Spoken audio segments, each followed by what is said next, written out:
Hi, my name is Bethany, and today I want to talk to you about autism, mental health, and wrap that all in together with the story of what happened after I got referred to a psychologist. So to start off, I'm going to address the fact that I do not have makeup on my face and I am wearing a warm hat in the middle of summer. That is because, quite frankly, I won't be making a video if I need to put makeup on at this point. I like this hat, and also my hair is oily, so there you go. Merry Christmas, now you know. You may also be wondering, Stephanie, where's the next Autism Speaks video? And to that, I say it is not here yet. I have the voicing part done, but it's a really big editing job, and I haven't finished it yet. And also this week, I kind of already thought I would be making this video. That is because in the UK, it is Mental Health Awareness Week. In the US, apparently that's in October, but May is Mental Health Month in the US. And so it just really had me thinking, and then to put it all together, yeah, been kind of dealing with some mental health things. So why not just address it all now? I will say, if you are a young person, very specifically, if you are a young person who knows me in person, I would highly prefer you not watch this video. Come back for any other video, go watch me mess up my bangs on my third channel. I personally don't know if it's a good idea if you watch this. But for those of you who don't know me and are old enough to understand and talk about and have the conversation about mental health and the seriousness of mental health, then stick around. If you're not interested in that and you want to hear something better, again, this is just one video, it's okay. I don't want to stay here very long. But this is going to be a serious video, and a very real video. And a video I'm not sure I thought I'd ever make, honestly. We'll just take this as my story going to the psychologist, and we'll address what we address on the way. What had gotten me to the point to ask my primary care for a referral or consideration, or just, hello, look at me, I need to know if I have autism or not from the medical standpoint, was simply that I had found all these answers to things that I had wondered in the depths of my being, and I needed them answered. And I needed them answered in a credible way, because just like with the rest of my life, I wasn't good enough to say it. I had to have a doctor say it. I had to have someone better say it. And honestly, it does leave peace of mind to know, like, I'm not crazy, like, this is really what's happening. So, I mean, I do appreciate, the process. I understand why, a diagnosis can be important. But I was just in a place where I was continually held to the standard of a neurotypical by myself and others. But when I started realizing that that's never going to happen, but everyone else is frustrated with me because I'm not meeting what they think is the standard or the minimum, I was at that point where I just needed it, or I was done. So anyway, I go through my psychologist appointment. So that was an interesting situation. I got called basically by the place that the psychologist was at. And they said, we got your referral from your doctor. When do you want to set up an appointment? These are our appointment dates. We'll stick you with this random person, psychologist, blah, blah, blah, blah. And you're going to do something called an intake. Well, that freaked me out because I didn't know that your first appointment was called an intake. And I was like, oh, great. They're going to like commit me to a mental health hospital or something. I don't want to be like in a hospital. No, thank you. So I was like, what does that mean? And they're just like, they're basically going to just ask you a bunch of questions and determine like a plan and goal for your treatment. So I go to my appointment, fill out a lot of paperwork, talk to some random person about some questions that really could have been answered on a piece of paper, but for some reason you had to go talk to this random lady. Then you come back out, finish your paperwork, and then you get your intake. My intake was highly emotional because I had come off of going to the doctor. It had been a couple weeks. I had some time to think about it, and stuff like that. But I get in this room, and he's an older guy. He's no longer my psychologist just because he's no longer with the company. I guess, I don't know what happened to him. So I'm with somebody else now, but he's this older guy, and he has very difficult to read face and voice to me. I'm already scared because I've already run into a doctor who thought I was apparently on drugs or something, instead of believing me when I came to him about autism. So I am stimming, and I am highly emotional. That day was also just difficult for me in a mental health aspect.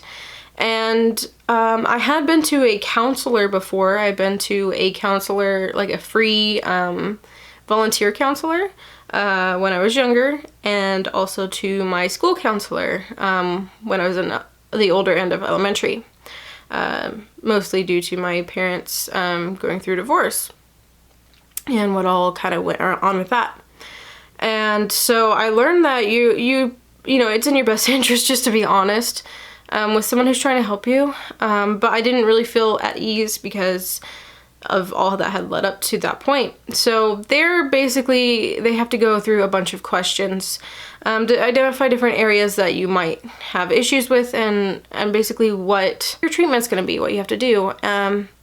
And so I tell him, you know, he's like, why are you here? I really hate that question.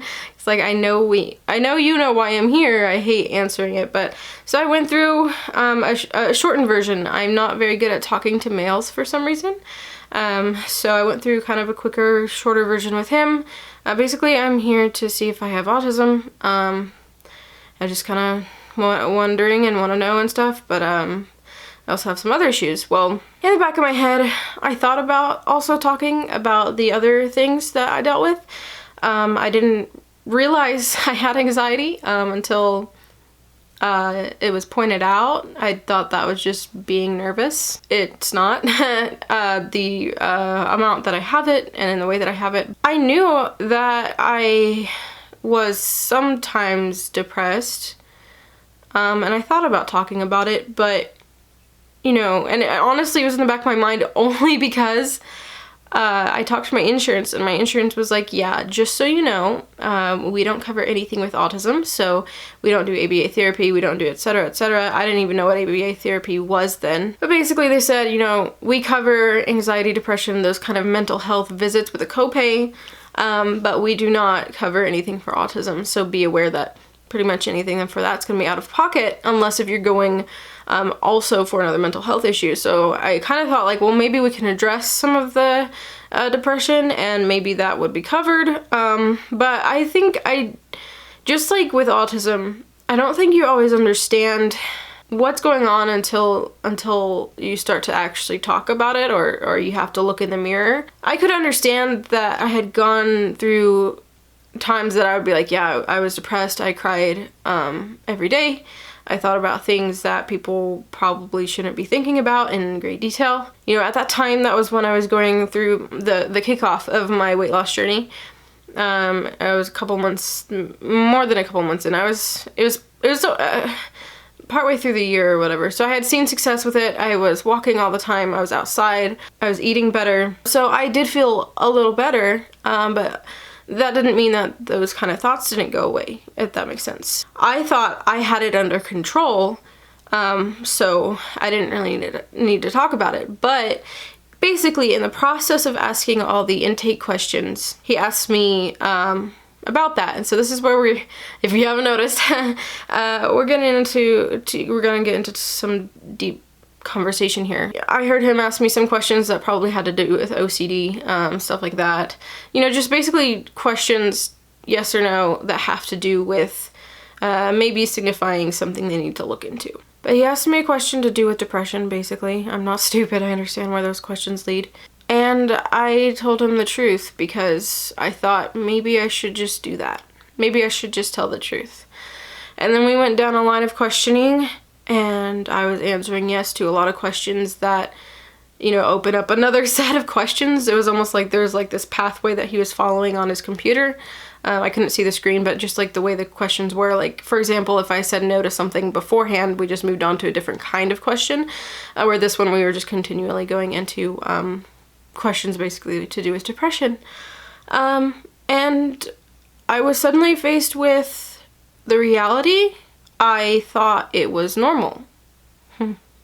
I thought it was normal to think about dying, at least once a week or more, mostly every day.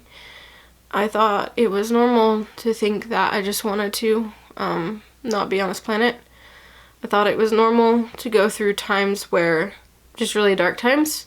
And I knew it was bad when I kind of made an attempt.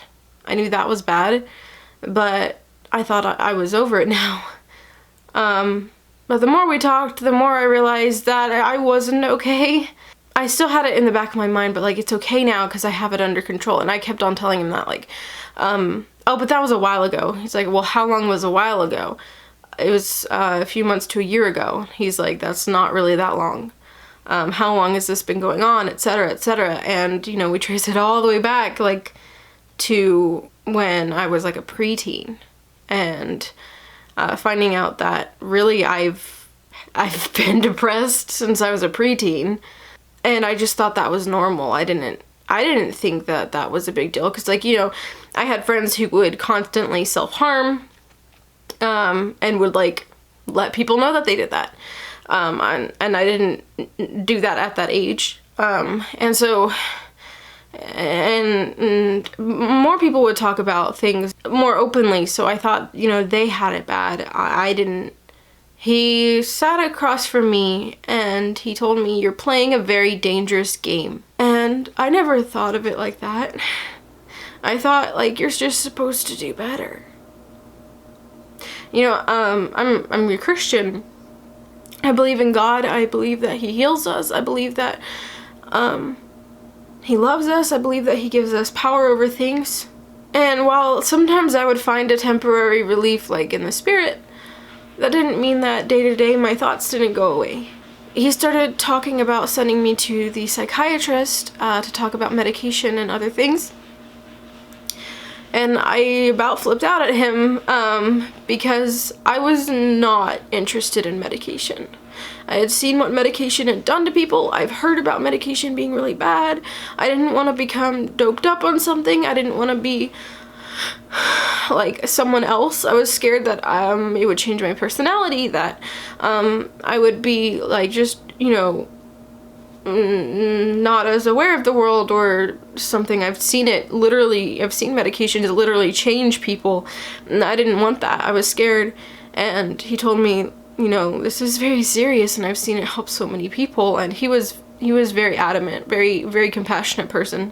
So with much reluctancy, I did that. Here I'd like to take a pause. A lot of times I didn't know why I was a failure at life. It's confusing when you don't have a diagnosis and you don't know that, one, depression isn't normal, and you shouldn't normalize that. You shouldn't think that you have to go every single day thinking about what it would be like to exit this world. That's not normal, and if you're experiencing that, I highly encourage you to talk to someone. I highly encourage you. Most people's insurances have like maybe a $25 copay. Go talk to a psychologist. Go talk to someone who can help you. There's a lot of like free counselors. I know that there's a hotline. I've never called it, so I can't give you an experience with that. But if you're dealing with those thoughts, I highly encourage you to go ask for help. It is not normal, and you don't have to live like that. I didn't know that. I thought it had to be for something more serious, or someone had to have it more seriously than I did. But that visit made me realize that maybe I had it kind of seriously. Like, I had heard about. I guess I just thought it didn't apply to me. And then another thing with autism is executive dysfunction. I've talked about the executive functions. Again, that's not only autism, but definitely is a major player. Between that and depression, the inability to get things done, the inability to care, and then feeling worthless, and then feeling like I couldn't do anything right. It was a mess. It was a very big mess. I felt like I was dragging everyone else with me. It was like my world kept on getting smaller and smaller. I do think that my personality also has a play in this, but I think sometimes autistics can also be very, you know, have these wonderful ideas. Maybe because we can play them out more in our minds, I don't know. But I have all these great ideas, especially like, for example, with all those productivity people, you know. There's this many hours in the day and you can get all this stuff done. And I thought, oh, if I do a schedule, you know, because I do pretty good at schedules, well, rather I do pretty good at making them up. I don't really follow them all that well, but I thought, you know, I can do all these things, and then it would turn into day after day where I had done nothing. I couldn't do the dishes. The dishes were impossible. Impossible. It was just so hard to get out of bed. It was so hard to go about day to day, but I had things I had to do, and I would soldier on through because I had to do them. But why the dishes weren't done at home? Why all these little things weren't done? Why aren't you happy? Why don't you want to be with us? Those kinds of questions, like, they broke my heart because I couldn't answer them. And I think a lot of people on the spectrum who either don't know they're on the spectrum or who deal with mental health things that people don't address don't understand this. It's just a really big mess. And so between having, you know, executive dysfunction and not being able to start those tasks, and then having depression that took away any sort of will to live sometimes, let alone get up to do the dishes if I could just get there. Depression is something that I think you don't understand unless you experience it. A lot of people think that depression is situational, so, you know, oh, your life isn't that bad, why do you feel depressed? And I would think that to myself all the time, like, Stephanie, you know, you have a husband, you have this, you have that, you have people at church, you have all these things, you have all this existence, you don't, you know, live in a third world country, you know, you have nice things, compared to some others, and, you know, people who will listen to you sometimes at church and stuff, and why aren't you happy? And that was always a question, why aren't you happy? That's the thing about depression, it doesn't care about your situation. It doesn't care if you're a Christian, if you're religious or not religious. It doesn't care if you love the people around you and they love you. It doesn't care. It takes away your interest in things. It makes you not care. It makes you tired and worn out. And like nothing's worth it, and you're not worth it. And that's the thing. You know, I know from a third point of view, right? Third person point of view, that depression is selfish. I know that. I know I would ask God to help me to not be so selfish. But it doesn't matter when you're depressed because you know it's selfish. You know it's selfish. And it just makes you hate yourself more because you don't understand why you're being so selfish. And if I could only be a better person, and if I could only look past myself, all of that to say, if you haven't experienced depression yourself, I'm not interested in your opinion about this video. At least if it's negative. Because I'm going to tell you something that helped me, that I didn't think would ever help me, that I didn't think I'd ever do. But I want you to understand the weight and severity of depression, how it affected me in my life, how it especially kind of mixed with autism to lead me to that point. And I want you to understand why some things that we think idealistically are not a good idea, or we're above that, and stuff like that, why that might be erroneous because we didn't hit that situation ourselves, if that makes sense. I go to the psychologist. I am happy to note that she is a nice person. We go through a talk about why I was even there in the first place. We talk about autism. She's the one who goes through all the questions about autism when I brought it up, and she's the one who kind of like talked with my psychologist later on because she wanted to make sure, you know, keep observing me, keep talking with me, and stuff like that, so it wasn't like an immediate thing. She did say upon preliminary observation and answering of questions that she would lean in that direction, but she wouldn't give me a diagnosis right then, which is wise. She said, you know, we need to get to know you more and, you know, all that kind of thing. And then I told her about why I didn't want to be on medication, why I was scared, and she said she understood. She gave me a prescription for the like lowest dose that she thought would be okay to actually do something helpful for me, taking into consideration my hesitations. And she said, you know, you can always call if anything goes wrong, let me know immediately. So, and then she was working in tandem with the psychologist. I was highly encouraged to have a very quick follow-up appointment because of how concerned my psychologist was for my life. I started being on medication. The first day or two was pretty disorienting. I had a lot of like brain fog and stuff like that. I want to say by the end of the week or so, I felt pretty much almost normal. Within a month, I noticed that I wasn't constantly thinking about dying. I felt like I could do things. Like I could say yes to going and doing things with people I never thought would be okay. Now, note that this medication also helped with anxiety, which was a big concern for the psychiatrist. I didn't know that that was possible, to live life without thinking about ending it so much. Now, there's a lot of people online who say, like, SSRIs are awful and doctors just prescribe it to blah, blah, blah, and big pharma and blah, blah, blah, and you're killing people and blah, blah, blah. I don't know the whole story behind those, but I will tell you this. For me, and for people like me, that medicine prolonged my life. So if it ends up somehow shortening it, honestly, I don't care. I can be happy. My mood is a lot more stable than it used to be. And I also want to say that some days I am depressed. Some days I still deal with depression, and it's scarier, honestly, because I'm not used to being there, if that makes sense. This week I've dealt with the exhaustive non-interest side of depression. I should probably do better about my food. It would help. So I guess all that to say, my psychologist appointment was very heavily addressing something that I didn't think I was going for, if that makes sense. So when it comes to mental health in individuals with autism, a lot of times we're not good at understanding our own emotions until they're out of control.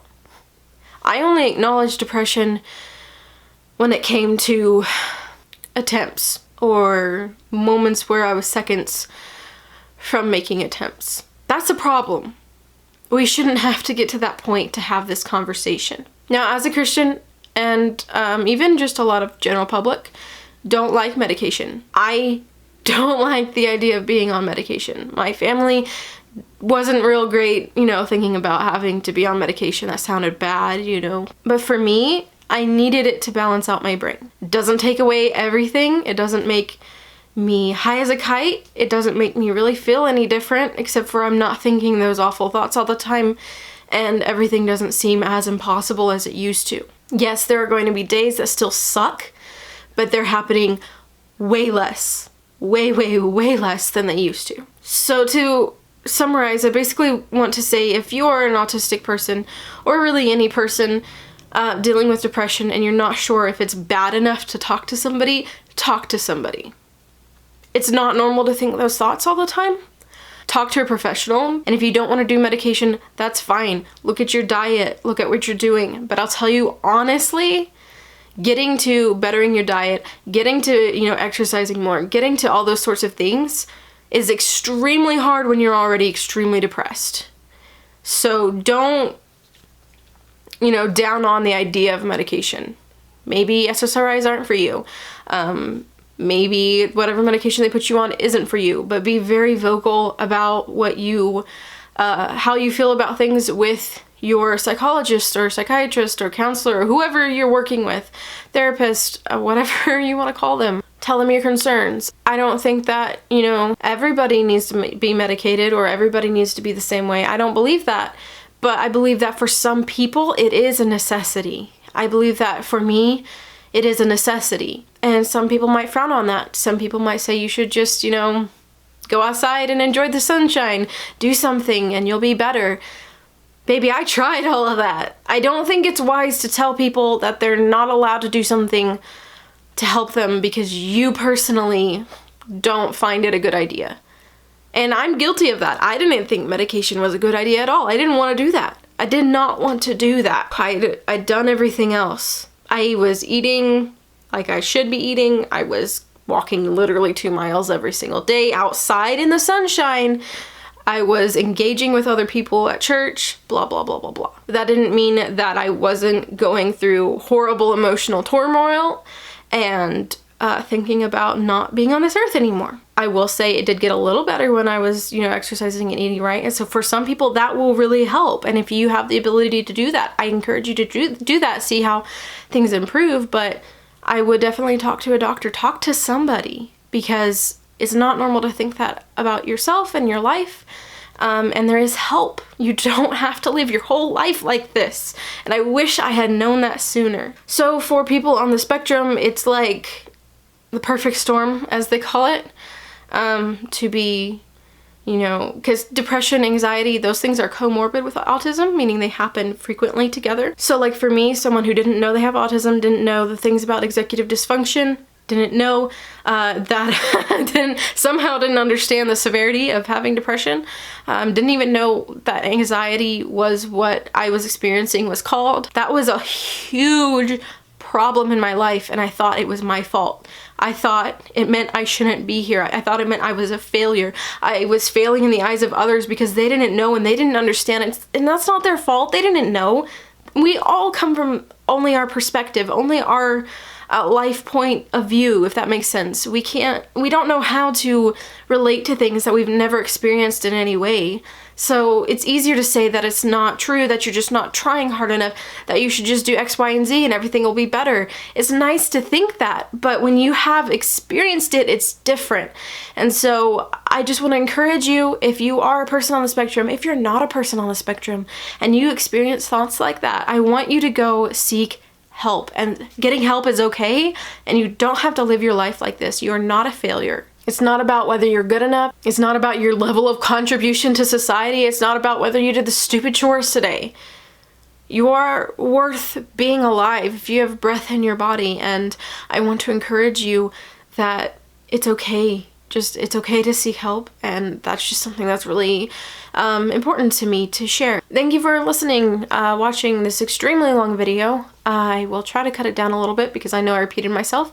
I tend to do that when I'm A, not on a script, and B, talking about something that is very important to me and very difficult to talk about, so I'll talk in circles, and I don't know when to end, like right now.